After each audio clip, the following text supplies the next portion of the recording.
So Elphaba tells Fiyero he needs to leave town before the eve of Lorleanmas. But if he won't leave town because he's stubborn, just don't go out in public. He agrees, but of course stalks her through town.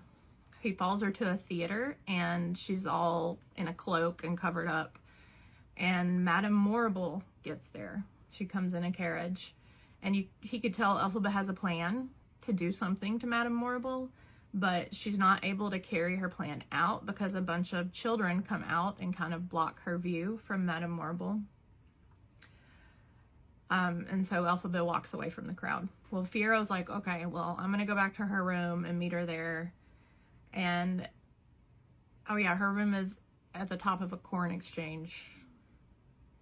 It's like a little attic room up there. Okay, so he goes back to meet her at her house. He's actually ambushed and beaten by the Gale Force officers.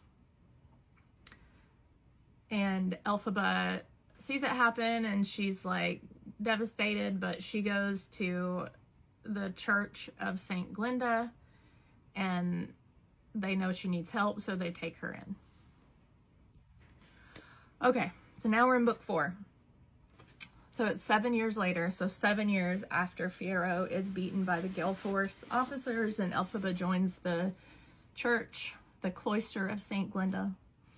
And now we're starting this book 4 with her leaving the church. And she's leaving with a little boy named Lear, L-I-I-R. She is getting picked up by like a caravan group to travel across the country? I don't know if that's the right word. The grass tail train. And the leader of that, his name is Otzi. And she's going to Vincus in the west. So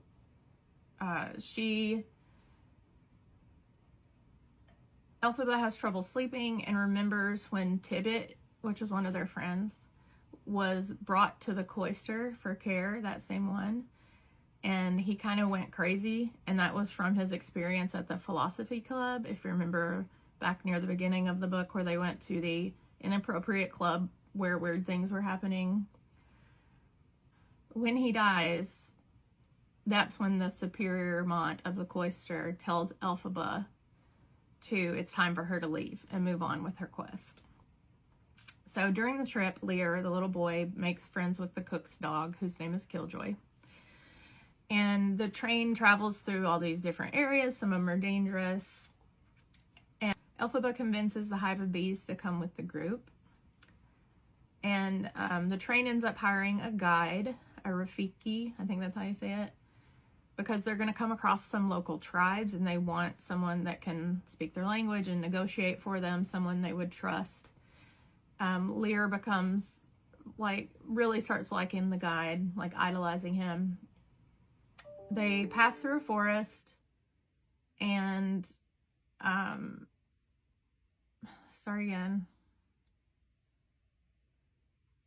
They pass through a forest and the cook goes missing in the middle of the night.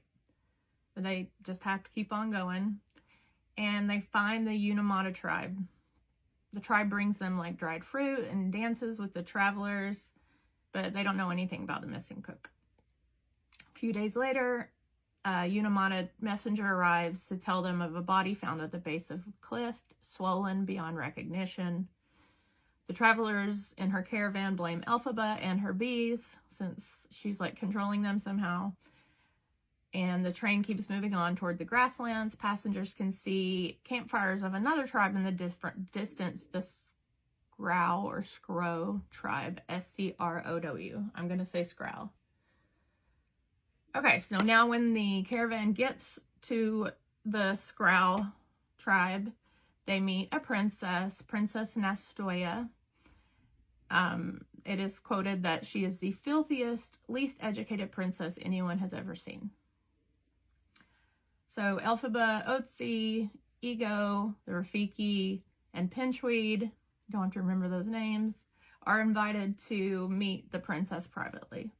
When they meet, the description of this was kind of crazy. She starts like kind of like unfolding her weird looking body, and turns out she's a capital elephant. She asks each of them why they've come to Venkus, and each traveler has to give their answer. She'll know if they're lying. Elphaba says she's going to Kiamoko, which is where Fiero's wife and kids are and where he's from, to seek forgiveness of her dead lover's wife and ensure his family's safety. So I didn't find it super clear that Fiero actually was dead, just beaten. I thought maybe the first time maybe kidnapped, but this is the first time it said specifically he is dead. So the princess is she has a spell that lets her become her human form, and that's how she hides from the people who are against the capital animals, which was kind of what this whole story's been about. She says Elphaba is now in hiding as a witch. She gives her 3 crows, and those crows can contact the princess if Elphaba needs her. And she said, yeah, Elphaba, you told those bees to go kill the cook. So she tells Elphaba she has a job to do. She can't stay there even if she wants to, and she sends her off. Okay, now the caravan's moving north to more tribal lands, and Arjiki, I'm not sure if that's how you say that. Those tribesmen remind Elphaba of Fiero just based on how they look. And Killjoy the dog during this time captures a baby snow monkey on an island, like with his teeth. And Elphaba wants to rescue the monkey, but it's like on an island in the middle of this little lake. She takes a step, even though she's afraid, because she has to rescue this little baby monkey, and the water freezes when her feet touch it, which lets her run across it. She names the monkey Chistery, Chistery. Okay, so when the caravan reaches Kiamoko, Elphaba approaches the fortress with the dog, the monkey, and the bees, and Lear, the little boy. It says Lear comes along despite Elphaba's indifference to him because he has nowhere else to go. So just imagine all of that showing up at your front door and you'd never seen these people before.